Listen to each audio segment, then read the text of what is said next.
혼자 죽기 싫어요. 우리에겐 아무도 없습니다. 오늘도 또 하루가 시작됐습니다. 아무도 찾지 않는 집, 아무도 기다리지 않는 하루가요. 저는 올해 78, 일본 도쿄 외곽의 작은 아파트에 살고 있습니다. 아침에 눈을 뜨면 먼저 하는 일은 벽에 걸린 시계를 확인하는 것입니다. 아, 아직도 시간이 이렇게 많이 남았구나.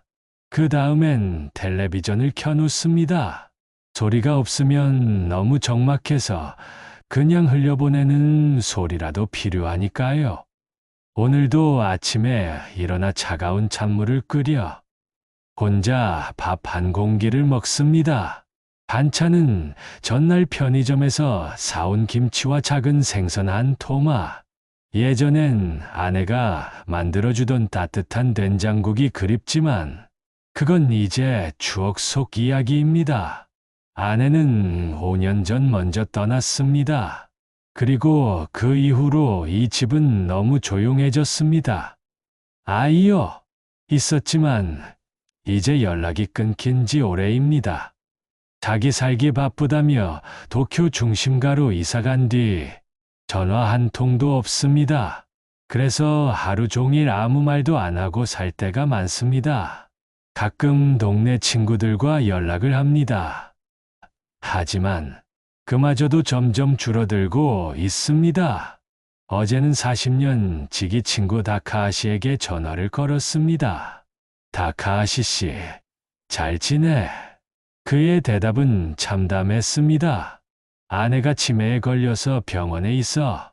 나 혼자 집에 있으니 정말 미치겠어. 솔직히 나도 이제 얼마나 더 버틸지 모르겠다. 그리고 며칠 전엔 또 다른 친구 사토씨가 아무도 모르게 세상을 떠났습니다. 장례식도 없었습니다. 며칠 동안 연락이 안 돼서 복지사가 문을 열었더니 이미 방 안엔 차가운 몸만 남아 있었다고 합니다. 사토씨는 평소 이렇게 말하곤 했습니다. 혼자 죽고 싶진 않아. 그런데 어쩌겠어. 우리에겐 아무도 없는데. 일본은 이제 초고령 사회입니다. 노인은 너무 많고 젊은이는 너무 적습니다.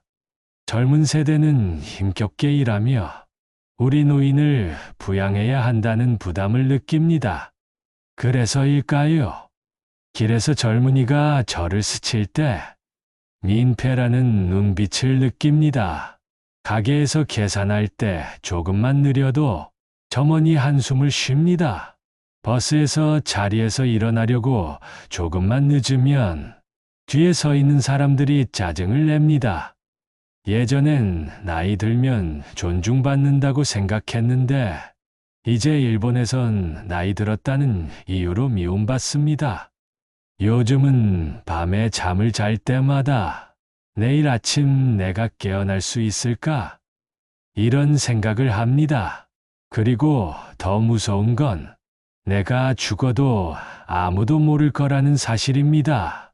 이웃집 노인이 며칠 전 그렇게 떠났습니다. 문을 열어보니 혼자 앉은 채로 이미 숨이 멎어 있었습니다. 냄새가 나기 전까진 아무도 몰랐습니다. 경찰이 와서 시신을 수습하고 나서야 주변 사람들이 알았습니다. 그 장면을 보면서 다음은 나일 수도 있겠구나. 그날 밤 저는 잠을 이루지 못했습니다. 일본은 이미 경제가 30년 넘게 정체됐습니다. 젊은이들은 부모보다 가난합니다. 그래서 노인을 보면 연금만 축내는 세대라고 생각합니다. 실제로 젊은이들이 노인에게 이렇게 말하기도 합니다. 이 나라는 당신들이 이렇게 만든 거예요. 우리는 당신들 때문에 고생하고 있어요. 그 말을 들으면 숨이 막히고 내가 이 사회의 짐인가 싶습니다. 며칠 전 같은 아파트에 살던 노부부가 함께 관광지로 갔습니다. 그리고 다시 돌아오지 않았습니다. 경찰이 유서를 공개했는데 거기엔 이렇게 적혀 있었습니다. 혼자 남겨지기 싫었습니다. 더 이상 민폐가 되고 싶지 않았습니다. 그 소식을 듣고 저는 멍하니 창밖을 바라봤습니다. 나도 언젠간 저렇게 될까? 사실 우리 모두 알고 있습니다. 누구도 우리를 돌보지 않을 거라는 걸. 그래서 남은 시간 동안 그냥 조용히 아무에게도 민폐 끼치지 않고 사라지길 바랄 뿐입니다.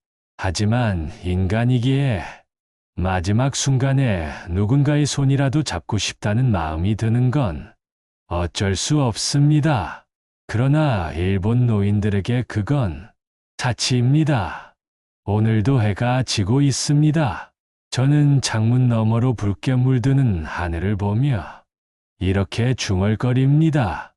혼자 죽기 싫어요. 하지만 우리에겐 아무도 없습니다. 그리고 이건 저만의 이야기가 아닙니다.